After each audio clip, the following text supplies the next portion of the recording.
मजबूरी में किया गया काम पाप नहीं देता। जैसे झूठ बोलना पाप है, बोलो हाँ, बोलो हाँ।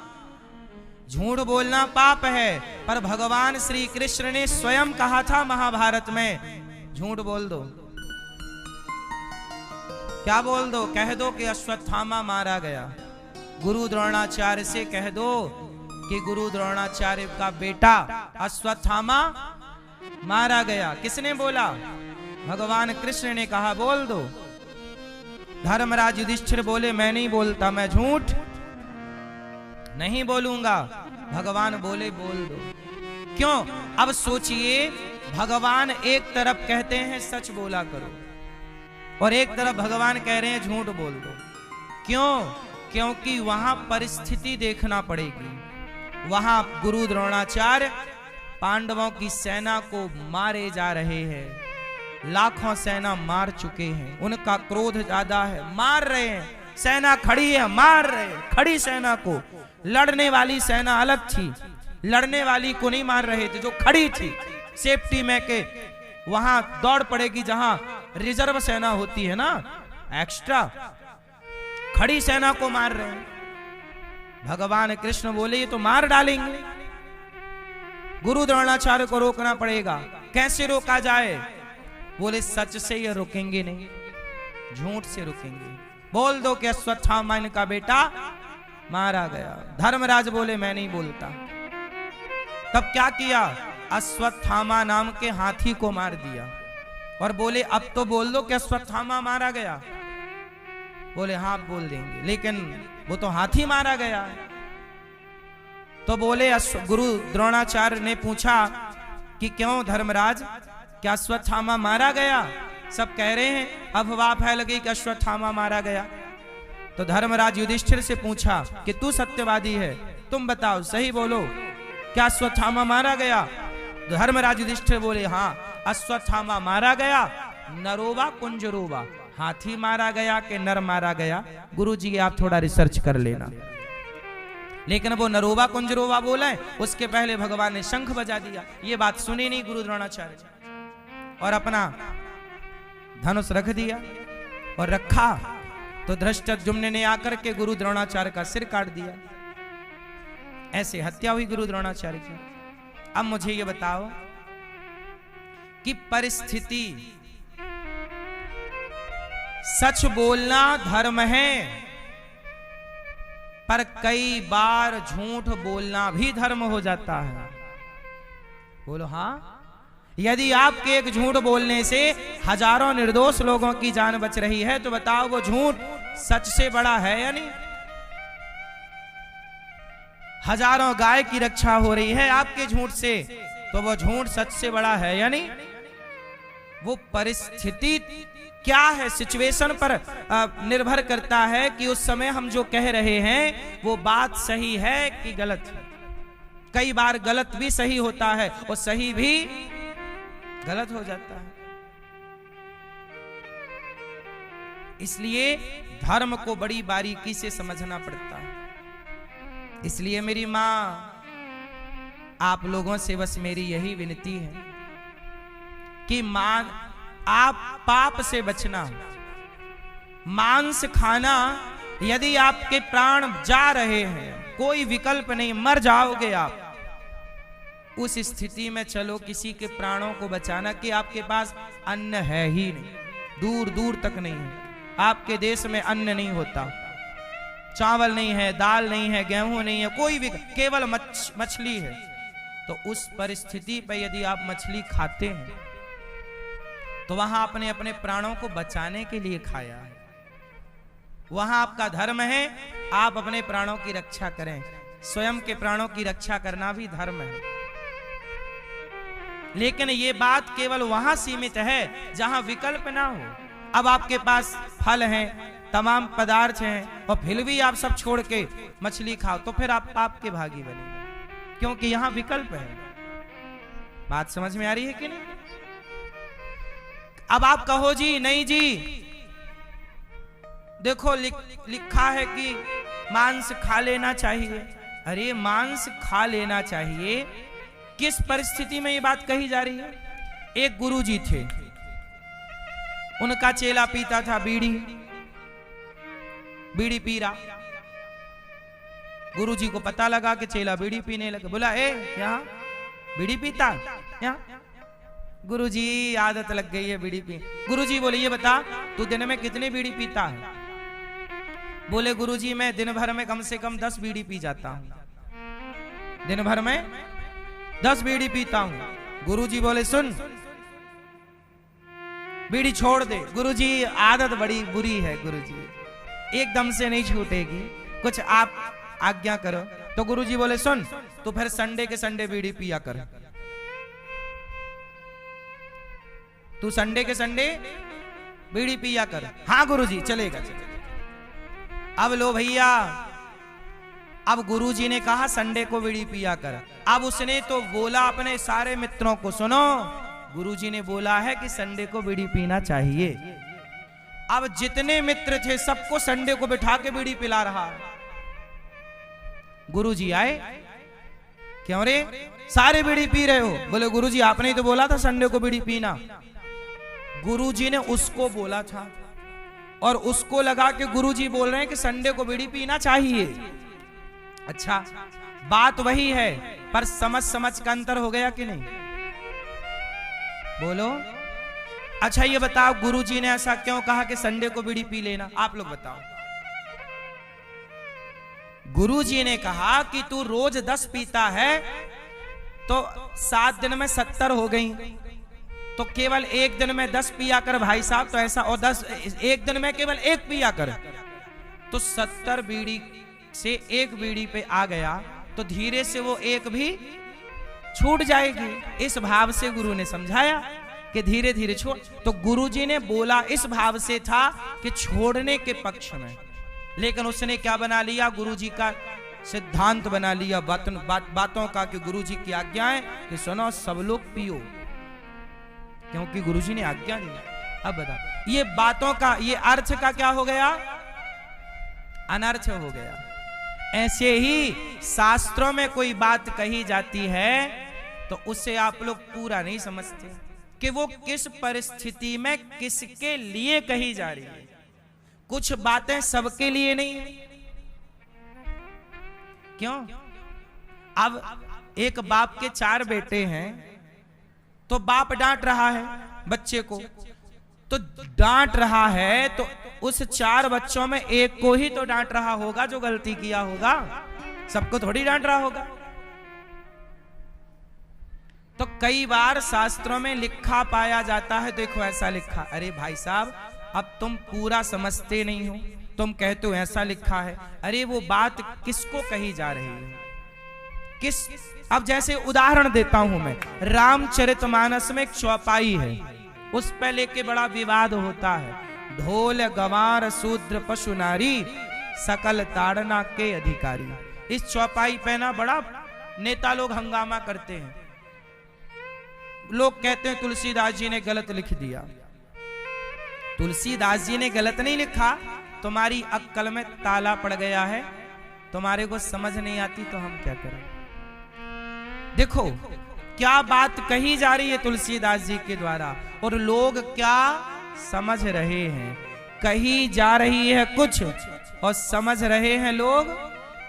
क्यों भैया, बात सही है? कई बार आप कुछ कहना चाहते हैं और सामने वाला समझता है कुछ और। क्यों ऐसा होता है? गलतफहमी कि नहीं? कई बार पत्नी कहना कुछ चाहती है, पति समझ लेता है कुछ और गलत समझ के मुंह फुला लेता। तुमने ऐसा कह दिया जबकि वो बात थी ही नहीं जो तुम समझे बैठे हो। गलतफहमी पैदा हो जाती है। बोलो हाँ, ऐसा होता है कि नहीं घर परिवार में? कई बार पति बोल देता है कुछ, उसका कहना कुछ और था और पत्नी ने समझ लिया कुछ और। ऐसा होता है। तुलसीदास जी कहते हैं ढोल गंवार शूद्र पशु नारी सकल ताड़ना के अधिकारी। ढोल मतलब ढोलक, ढोल नगाड़ा, ढोल है ना भाई, ढोल ढोल बाजे, वही वाला ढोल, ढोल गंवार, ढोल गंवार। क्या बोलते, तू एक नंबर का गंवार है। गंवार, गंवार समझते हो ना, बिल्कुल निकम्मा मूसर, गंवार, ढोल गंवार। शूद्र, शूद्र का अर्थ यहां किसी व्यक्ति की जाति धर्म व्यक्ति विशेष से नहीं है। शूद्र का मतलब है सेवा, जो जैसे आपके घर में 4 कर्मचारी लगे हैं, नौकर चाकर, आपके घर में नौकर है, फैक्ट्री है तो नौकर होंगे, नौकर चाकर नहीं होते। तो ढोल गंवार, नौकर चाकर, ढोल गंवार। शूद्र, पशु, पशु मतलब बकरी गाय, आप गैया चराते हो, हाँ, गाय पशु, और वो गाय भैंस बकरी। ढोल गंवार शूद्र पशु। नारी, नारी, नारी मतलब स्त्री। अब इसको क्या लिखा तुलसीदास जी ने, सकल ताड़ना के अधिकारी। ताड़ना, यहां कौन सा शब्द प्रयोग हुआ है, जोर से, ताड़ना। क्यों भैया, ताड़ना मतलब क्या होता है, किसी को देखना। ताड़ना मतलब क्या होता है, आप बताओ। ताड़ना मतलब, ताड़ना का मतलब 2 होता है। ताड़ना मतलब होता है मारना भी और देखना भी। जैसे सन, सन मतलब सूर्य भी होता है और पुत्र भी होता है। उच्चारण तो एक सा ही है, सन, स्पेलिंग अलग अलग है। उच्चारण में थोड़ी स्पेलिंग दिखती है, उच्चारण में तो केवल उच्चारण। सन मीन्स पुत्र की सूर्य। अब वहां वो बात सूर्य की पक्ष में है तो वहां अर्थ सूर्य हो जाएगा, और बच्चे के पक्ष में है तो वो प्रसंग वहां मैटर करता है। बात समझ में आई? वो प्रसंग बताएगा कि यहां सन मतलब सूर्य अर्थ लगेगा कि सन मतलब पुत्र अर्थ लगेगा। बोलो हाँ।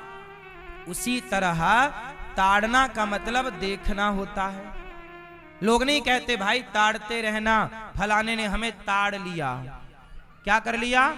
अरे फलाने ने तो ताड़ लिया। ताड़ लिया मीन्स देख लिया। और ये भाषा है अवधी भाषा। आज भी अवधी भाषा में ताड़ना मतलब देखना है। हम जिस गांव से हैं हमारे यहां भी ताड़ना बोलते, भाई साहब उसने तो ताड़ लिया। ताड़ लिया मतलब देख लिया। तो यहां देखना अर्थ है। ढोल गंवार शूद्र, ढोलक को देखना पड़ता है, सुर से उतर तो नहीं गई, बार बार ठोकना पड़ता, खींचना पड़ता है। गंवार को देखते रहो, गलत तो नहीं कर रहा। अपने कर्मचारियों को देखना पड़ता, नहीं देखो तो काम नहीं होता। ढोल गंवार शूद्र पशु, गाय बकरी को देखना पड़ता है चराते समय, किसी के खेत में तो नहीं घुस गई। और नारी, अपनी पत्नी को देखते रहो, किसी और को ना देखो, अपनी वाली को ही देखो।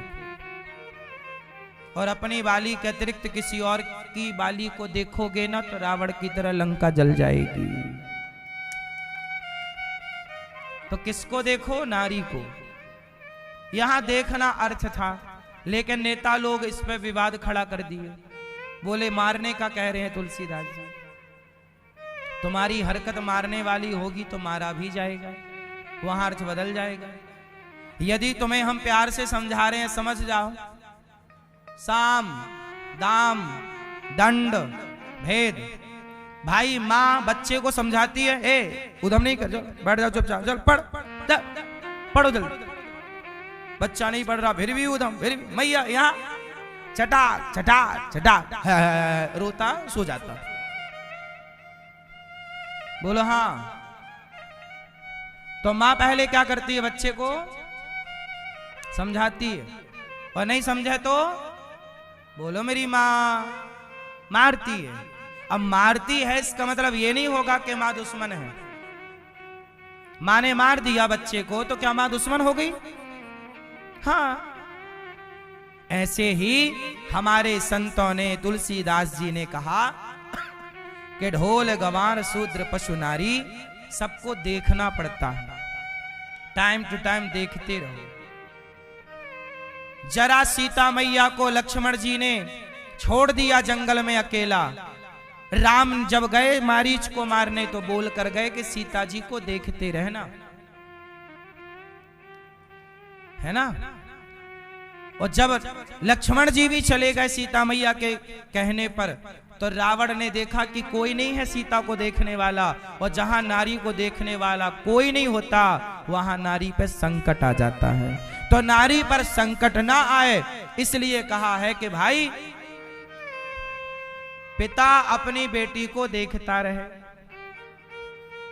जब पिता के बाद वो पति के हाथ चली जाए तो पति अपनी पत्नी को देखता रहे, और पति बूढ़ा हो जाए या पति भगवत धाम चला जाए तो उस नारी का पुत्र उस नारी को मां के रूप में देखता रहे। स्त्री को या पिता देखे या पति देखे या पुत्र देखे या भाई देखे, क्यों जी देख रेख में रहना जरूरी है कि आजादी कोई ना देखे। बोलो मेरी मां, कोई ना देखे। क्या आप ऐसा चाहते हैं कि आपको कोई ना देखे? बोलो, कोई ना देखता। जिन नारियों को कोई नहीं देखता वो नारियां जब कोई की देख रेख से हट जाती हैं तो वो सूप नखा जैसा आचरण करने लग जाती हैं। सूप नखा बोली हमसे ब्याह कर लो, जिसको देखे वहीं आई लव यू चालू उसका। राम बहुत सुंदर हो, आई लव यू, कर लो हमसे ब्याह। राम जी बोले हम नहीं करेंगे, चलो लक्ष्मण जी तुम, आई लव यू तुमसे, तुम कर लो ब्याह।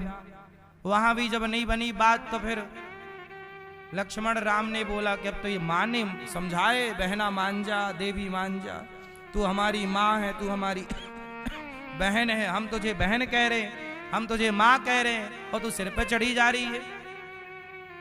और जब नहीं मानी तो फिर लक्ष्मण जी ने कहा ला तेरी नाक ला, तेरी नाक ही काटू। फिनिश कर दी। नाक काहे काट दी? हाथ काटते तो इसे कहना पड़ता मैं वहां गई थी तो हाथ कट गया। पांव काटते तो इसे बोलना पड़ता वहां गई थी तो पांव कट गया। नाक इसलिए काटी कि इसे बताना ना पड़े कि कहां गई थी, लोग देख के ही समझ जाएंगे कि नाक कटाने ही गई थी, नाक कटा के आ गई। इसलिए स्त्री हमेशा पिता, पुत्र, पति और भाई बुजुर्गों की देख रेख में, जिस नारी के यहां कोई नहीं होता ना उसे नाना दादा पाल पोस के ना बड़ा करते हैं मैया। देख रेख चाहिए कि नहीं? फिर अंडा रखकर चिड़िया मर जाए, सिकाई ना हो संडे की तो वो अंडा भी यूं ही खत्म हो जाता है। उस अंडे को भी उसकी मां चाहिए, कोई देख रेख चाहिए। जंगल में सरवाइव करना सबसे कठिन है। जंगल में जैसे बच्चा पैदा होता है ना छोटा, वो शेर आ जाता है। कई बार शेर जैसे ही बच्चा पैदा होता है हिरनी का बच्चा धरती पे गिरा के शेर झपट्टा मारा, हिरनी भाग गई, बच्चा उसके हाथ में आ गया। या फिर कोई हिरनी मां मर गई और उसका बच्चा नवजात है, तो वो नवजात बच्चा के बचने की संभावना 99% तो नहीं है। नवजात बच्चा भी पैदा